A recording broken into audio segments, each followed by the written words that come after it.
আসসালামু আলাইকুম ওয়া রাহমাতুল্লাহ। কেমন আছেন সকলে? আশা করি খুব ভালো আছেন। পবিত্র ঈদুল মুবারক যে আপনারা কাটালেন। তাকাব্বালাল্লাহু মিন্না ওয়া মিনকুম। আল্লাহ আপনাদের এবং আমাদের সকল ভালো কাজগুলো কবুল করুন। আমিন। আজকে আমাদের মিশন অবশ্যই ছুটি আছে। এই ছুটির লগ্নেই একটি ছোট্ট ভিডিও নিয়ে উপস্থিত হলাম। আশা রাখছি প্রত্যেকের জীবনে এটি খুব গুরুত্বপূর্ণ ভূমিকা পাঠ করবে। আমরা খুব বিচলিত হই আমাদের সন্তান-সন্ততি এবং এমনকি নিজেকে নিয়ে যে আমি কিভাবে নিজেকে প্রতিষ্ঠিত করব এবং আমার স্বপ্নকে বাস্তবায়িত করব এবং আমি শেষমেশ আমি সফলকাম হব বা সাকসেসফুল হব। কিন্তু আমরা কি জানি না হয়তো যে মাঝে, মাঝে কিছু আমাদের সমস্যা থাকে যেগুলোর কারণে আমরা আমাদের গন্তব্যে আমরা পৌঁছাতে পারি না, এমনকি আমাদের বাচ্চার সঠিক গন্তব্যে আমরা পৌঁছে দিতে পারি না। আমরা এমন কয়েকটি পয়েন্ট নিয়ে কথা বলবো, যেটা মাত্র ৫ থেকে ৬ টি কারণ, যেই ৫ থেকে ৬ টি কোয়ালিটি যদি সম্পূর্ণ আপনার সঙ্গে যুক্ত থাকে, অর্থাৎ আপনার সাথী, যেটা আগেকার মানুষেরা বলেন সঙ্গ দোষে লোহা ভাসে, অবশ্যই সেই দিকে লক্ষ্য রেখে এই কথাটি বলতে চাইছি। যে ৫ কোয়ালিটি সম্পূর্ণ সাথী বা বন্ধু বা কোম্পানি যদি আপনার সঙ্গে যুক্ত থাকে, আপনার সন্তানের সঙ্গে বা আপনার নিজের সঙ্গে যদি যুক্ত থাকে, তাহলে আপনি কখনো সফল হতে পারবেন না। চলুন আমরা জেনে নিই কথা না বাড়িয়ে সেই ৫ কোয়ালিটি সম্পন্ন বন্ধু কারা? হতে পারে দেখুন আপনার সঙ্গে যারা আছে বা আপনি যাদের সঙ্গে থাকেন তাদের মধ্যে এই কোয়ালিটি সম্পন্ন বন্ধু আপনি পাবেন, যাদের সঙ্গ যদি আপনি না ছাড়তে পারেন, তাহলে আপনি কখনোই সাকসেসফুল হতে পারবেন না।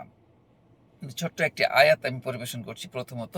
যে আয়াতটি আল্লাহ রাব্বুল আলামিন বলেছেন সূরা আনফালের ২৮ নম্বর আয়াতে গিয়ে বলছেন, "ওয়া ওয়া'লামু আন্নামাল আমালুকুম ওয়া আওলাদুকুম ফিতনাহ ওয়া আন্নাল্লাহা ইনদাল্লাহি আজরান আযীমা।" অর্থাৎ আল্লাহ রাব্বুল আলামিন বলছেন, তোমাদেরকে আমি তোমাদের ধনসম্পদ এবং সন্তান-সন্ততি দিয়েছি শুধুমাত্র তোমাদের পরীক্ষা স্বরূপ বা ফিতনা স্বরূপ। অর্থাৎ এই পরীক্ষায় অর্থাৎ সম্পদের জন্য এবং সন্তানের জন্য তোমরা ফেল করবে পৃথিবীতে, অর্থাৎ আখিরাতেও তোমরা পথভ্রষ্ট হবে বা জান্নাত পাবে না, বা তোমরা নরকবাসী হয়ে যেতে পারো। তাহলে এখন এবং অন্য একটি হাদিসেও আছে যে ফাত্তাকু দুনিয়া ওয়াত্তাকু নিসা, অর্থাৎ তোমরা দুনিয়াকে ভয় করো এবং মহিলাদেরকে ভয় করো। যাই হোক, মহিলা বলতে এখানে মানুষদেরকে আমি উল্লেখ করতে চাইছি যে আমরা যদি সঠিকভাবে আমরা সঙ্গী চয়ন করতে পারি, তাহলে ইনশাআল্লাহ আমরা জান্নাত পাবো, এ আশা রাখতে পারবো এবং পৃথিবীতেও আমরা সাকসেসফুল হতে পারবো as a businessman, as a teacher, as a student, as a parents আমরা সাকসেসফুল হতে পারবো ইনশাআল্লাহ। চলুন কথা না বাড়িয়ে মূল জায়গায় চলে যাই। আপনার সঙ্গে যে বন্ধুগুলো আছে দেখবেন তাদের মধ্যে কিছু বন্ধু আছে যারা নিজেরা ডিপ্রেশনে ভুগছে। অর্থাৎ ডিপ্রেশনওয়ালা বন্ধু যদি আপনার সঙ্গে থাকে, আজকে চেঞ্জ করুন। ডিপ্রেশন বলতে যে নিজে হতাশায় ভুগছে, আমার জীবনে আর কিছু হলো না। আপনার সঙ্গে থেকে দেখবেন এটা বলবে, আমার আব্বা মারা গেছেন, আমার মা মারা গেছেন, আমি পরীক্ষায় নাম্বার ভালো পাইনি। মানে নিজের যে সমস্যার কথা, ব্যবসা করতে গিয়ে ফেলিওর হয়েছে নিজেই।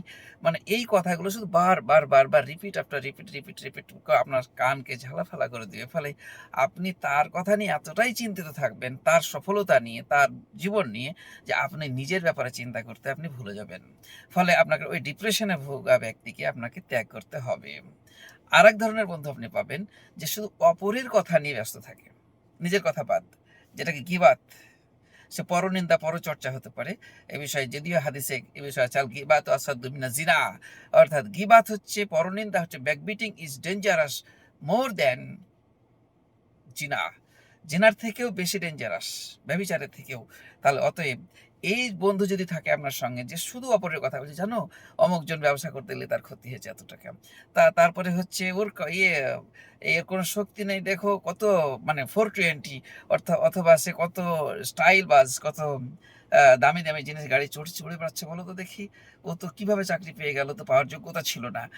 কিভাবে ও, জানো তো অমুক জনের চাকরি হারিয়ে গেছে, কত না ভালো হয়েছে বলো। এই আপনার মাথায় বিষ ভরে দিতে থাকবে সবসময়। ফলে আপনি ওইগুলো নিয়ে চিন্তা করতে করতে আপনার নিজের চিন্তা করতে আপনি ভুলে যাবেন। ফলে এই বন্ধুটাকেও আপনি কিন্তু ত্যাগ করতে হবে। আরেক ধরনের বন্ধু আছে, সেফ জোনে থাকতে চাই।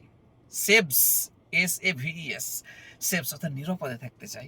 কি দরকার এই জীবনে, তো কদিন বাঁচবো, খাই দাই ফুর্তি করি, জীবন শেষ। অর্থাৎ যে কদিন বেঁচে আছি এত দৌড়াদৌড়ি কি, বাবা মা করছেন, আমরা একটু বসে রিল্যাক্সে থাকবো, একটু আমরা এসি চালাবো, এসিতে থাকবো, 4 চাকায় ঘুরবো, ভালো গাড়িতে থাকবো, বাবা মাকে চাপ দেবে, একটা ভালো মোবাইল থাকবে আমার কাছে। এই যে এই বিষয়গুলো, ঘরে থাকবে খুব সুন্দর সুন্দর ফার্নিচার থাকবে। অর্থাৎ এই ধরনের ব্যক্তি যদি আপনার সঙ্গে থেকে থাকে, আপনার জীবনটাকে স্পয়েল করবে ধীরে ধীরে। আপনি এই সেফ জোনে থাকা ব্যক্তিকে কিন্তু আপনি ত্যাগ করুন।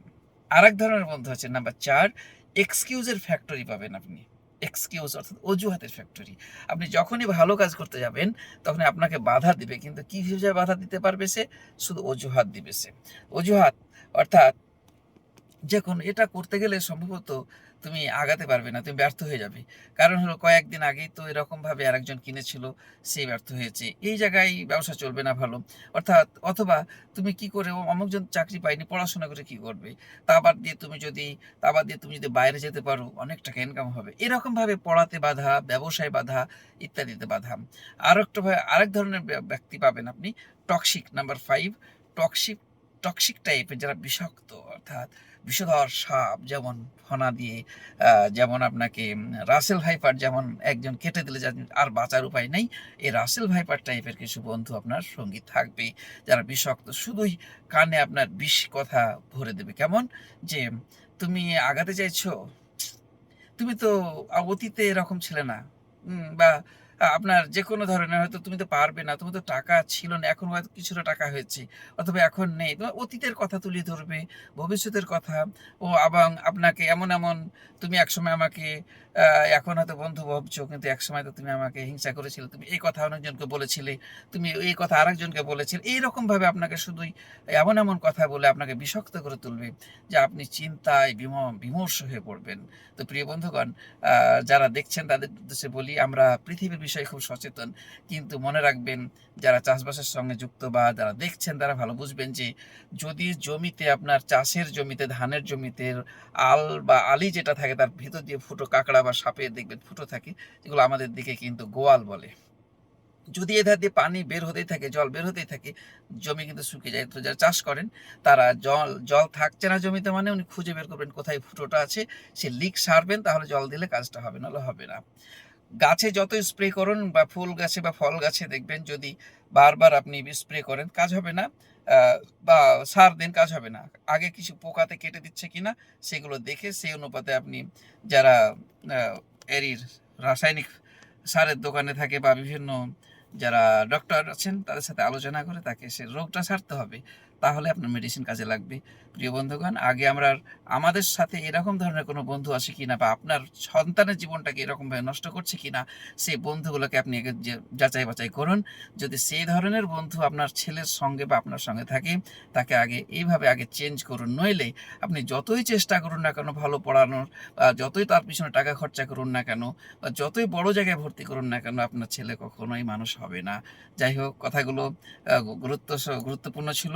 আপনারা কথাগুলোকে গুরুত্ব দিবেন, ইনশাআল্লাহ দেখবেন আপনার সন্তান আপনার মনের মতো হয়ে উঠবে। কারণ সন্তানের থেকে প্রিয় আর কে হতে পারে? যে সন্তানের জন্য একসময় দোয়া হয়েছিল, রব্বি হাবলি মিনাস সলিহিন, হে আল্লাহ তুমি আমাকে একটা খুব সৎ, ন্যায়, নিষ্ঠাবান একটা পুত্র সন্তান দান করুন। সন্তান হলো যার জন্য কান্না করেছিলেন, এখন তার জন্য চোখের জল ঝরছে কেন? What is the reason?